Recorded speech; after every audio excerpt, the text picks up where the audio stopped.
Binuweltahan naman ng Quad Committee ang mga umano'y narco-trolls na nagpapakalat ng malisyosong impormasyon laban sa kanila. Panawagan ni Surigao del Norte Representative at Quadcom Chair Robert Ace Barbers na malaya ang publiko na batikusin sila basta't may kaugnayan nito sa kanilang trabaho. Ang mga detalye sa report ni Milky Regunan. Walang problema sa paninira kasama sa trabaho bilang lingkod bayan pero hindi katanggap-tanggap ang paninirang puri na walang basehan at katotohanan.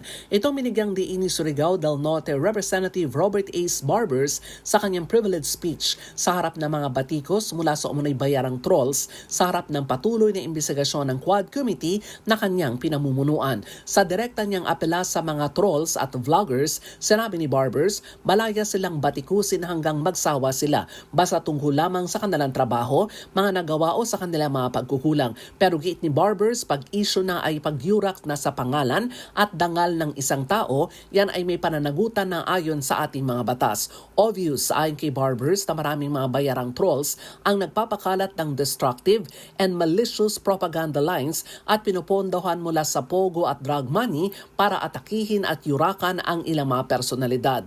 Narito si Congressman Robert Ace Barbers. Panindigan na lang ninyo ang paninira ninyo. Hindi naman pwede na porke politiko, pwede mo nang akusahan ng lahat ng krimen at kasinungalingan tapos wala ka ring pananagutan? Ano ka? Siniswerte? Matapang ka manira. Matapang kang mangutya.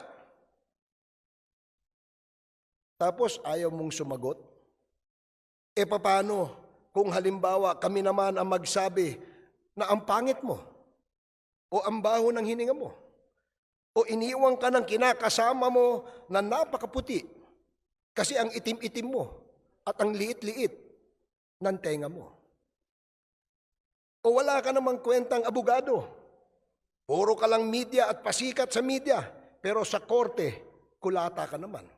Muling inulit ni Barbers ang apela nito sa National Bureau of Investigation na imbestigahan, tukuyin at kasuhan laban sa mga blogger na nagpapakalat ng mga paninira, malicious and libelous vlogs sa mga social media. Para sa MBC TV Network News, ako si Milky Regunan, una sa Pilipinas, una sa Pilipino.